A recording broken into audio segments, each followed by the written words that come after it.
इस बिहार की जनता का 1750 करोड़ रुपया इसमें डूबा है। ये सवाल सभी से होना चाहिए, पक्ष के रूप में विपक्ष के रूप में। बीजेपी का आरोप सही है, लेकिन वह बीजेपी 18 साल से नीतीश कुमार को मुख्यमंत्री क्यों बना के रखी? तो दोषी कौन हुआ इसमें? संपूर्ण सिस्टम फेल किया है, सरकार दोषी है। बिहार की सरकार में बैठे हुए लोग संपूर्ण रूप से सभी लोग इसमें दोषी हैं। संगठित लूट तंत्र को जिसने स्थापित किया, और इसमें सभी दोषी हैं। इसमें दोष किसी व्यक्ति पर क्यों चिन्हित किया जा रहा है? जो व्यक्ति इसमें दूर दूर तक उसका कोई रिश्ता नहीं है। अगर रिश्ता उनका है तो सभी लोग का फिर रिश्ता है, फिर मुख्यमंत्री का भी रिश्ता है। मैं अभी भी कह रहा हूं कि सभी एकजुट है। नीतीश कुमार जी को अलग से कोई प्रयास करने की जरूरत नहीं। मेरे पहले से भी स्पष्ट मत थे कि कांग्रेस के नेतृत्व में विपक्ष एकजुट है। मैं राजनीतिक दलों की बात को अगर छोड़ दें तो प्रधान सचिव पर क्यों सवाल होना चाहिए? प्रधान सचिव इंजीनियर नहीं होता। इंजीनियर जो डिजाइन किए हैं या जो निर्माण में संलग्न लोग हैं उन पर यह आरोप जाता है। अब सवाल यह है कि सिस्टम का फेलियर पर, तो सिस्टम के फेलियर पर तो हम लोग का कहना ही है कि पूरे बिहार में निर्माण के क्षेत्र में हो भ्रष्टाचार इस कदर है व्याप्त कि दूसरी बार ये पुल गिरा। दूसरी बार, पहली बार भी गिरा था जब हमारी सरकार नहीं थी राष्ट्रीय जनता दल की। तब हमारे नेता, हमारे विपक्ष के नेता और हमारे आदरणीय तेजस्वी जी ने सवाल किया था, और आज भी है सवाल। तो ये प्रधान सचिव का मसला नहीं है, ये बिहार में इंजीनियरिंग विभाग में जो एस्टीमेट का लूट है, जिस तरह से एस्टीमेट ओवर एस्टीमेटिंग करना है, और एक संगठित लूट तंत्र को जिसने स्थापित किया, और इसमें सभी दोषी हैं। इसमें दोष किसी व्यक्ति पर क्यों चिन्हित किया जा रहा है?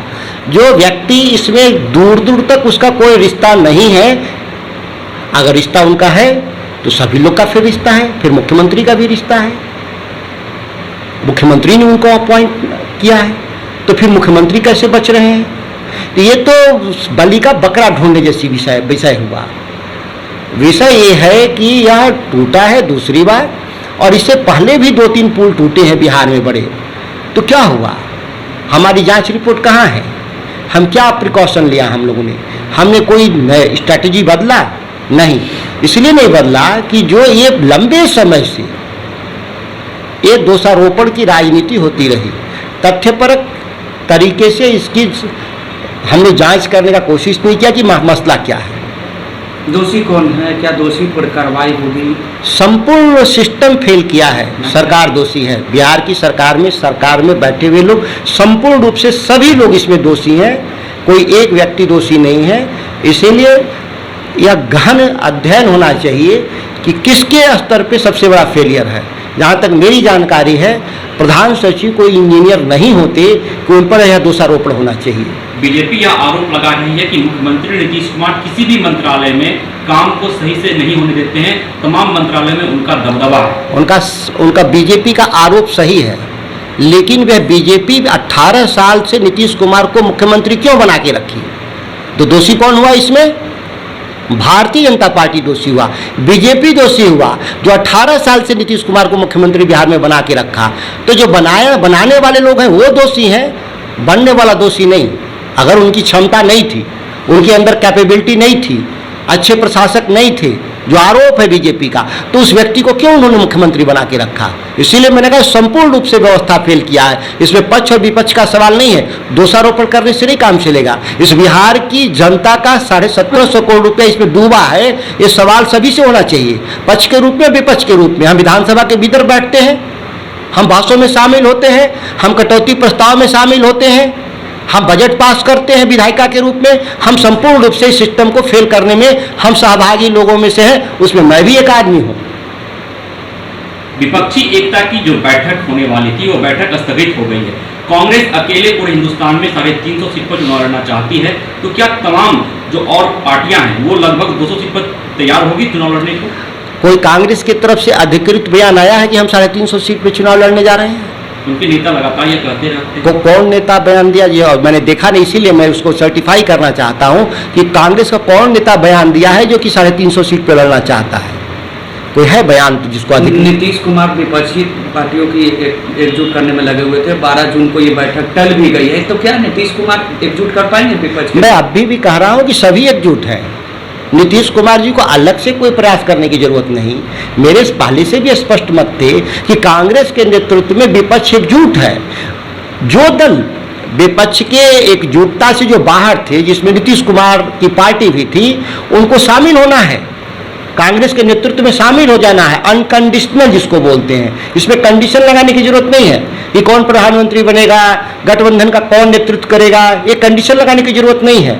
और सभी को प्रयास करना होगा भारतीय जनता पार्टी के खिलाफ। उस प्रयास में नीतीश जी अगर कोई सहयोग देना चाहते हैं तो स्वागत है। अलग से प्रयास का कोई औचित्य नहीं। कांग्रेस ही विपक्ष की धुरी होगी और कांग्रेस के नेतृत्व में ही सभी लोगों को आगे बढ़ना होगा। सभी लोगों को अपनी महत्वाकांक्षाओं को, व्यक्तिगत महत्वाकांक्षाओं को त्यागना होगा। मुद्दों पर बहस होनी चाहिए कि किन मुद्दों पे हम चुनाव लड़ेंगे। इसके लिए कोई अगर बैठक होती है तो कांग्रेस को जरूर आमंत्रित करना चाहिए और राय लेनी चाहिए देश भर के विपक्ष के लोगों को कि हम भारतीय जनता पार्टी के खिलाफ लड़ेंगे तो हम इस देश के जनता के सामने हम क्या मुद्दे पर जाएंगे। मुद्दे बड़े साफ हैं देश में। किसी को लगता है कि कुछ नए मुद्दे इसमें जोड़ने हैं तो उसका कांग्रेस को बुला करके स्वागत करना चाहिए, अन्यथा कोई औचित्य नहीं बैठक का। पटना क्यों? हमारे 30 राज्य हैं, 30 राजधानियां हैं, पटना क्यों? देश की राजधानी दिल्ली है, दिल्ली में बैठक होनी चाहिए, वहां पे सबको बुलाना चाहिए, कांग्रेस के नेतृत्व में बुलाना चाहिए और सभी लोग को अपनी राय व्यक्त करनी चाहिए। और उस राय के आधार पे जो मुद्दे उभर के आएंगे उन मुद्दों के आधार पे देश के सामने एक विकल्प के रूप में राजनीति खड़ा करना होगा। नहीं तो बिहार जैसा जो पुल ढह रहा है, सत्ता किसी की हो लेकिन पुल तो ढह रहे हैं। विधायक जी, आप कह रहे हैं कि कांग्रेस के नेतृत्व में विपक्षी एकता आगे बढ़ेगी, लेकिन जदयू के तमाम नेता यह कहते नजर आते हैं कि नीतीश कुमार ही सबसे प्रबल दावेदार है प्रधानमंत्री उम्मीदवार के तौर पे। अब उनकी पार्टी जो जेडीयू के कार्यकर्ता हैं और उनके जो मतदाता हैं वो बिहार के भीतर है, देश के भीतर तो नहीं है। ये कोई चुनाव बिहार के मुख्यमंत्री का नहीं है, यह देश के प्रधानमंत्री का सवाल है। उन कार्यकर्ताओं मतदाताओं से अपील है कि आप एक बृहत्तर भारत, बृहत्तर राजनीति के लिए अपने चंद महत्वाकांक्षाएं, जो छोटी महत्वाकांक्षाएं हैं, उसको त्यागना चाहिए और एक नजीर पेश करना चाहिए देश में कि नहीं, हम विपक्षी एकता हम बिना शर्तों पे किए थे। आपको क्या लगता है नीतीश कुमार के अलावा कौन उम्मीदवार हो सकते हैं? क्या नीतीश कुमार ही उम्मीदवार हैं?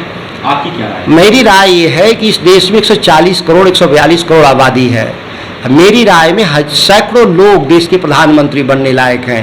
एक नया ट्रेंड आया है कि कोई एक ही आदमी देश में प्रधानमंत्री बनने वाला है। हम उनके जैसे राय में हम सहमत नहीं हैं।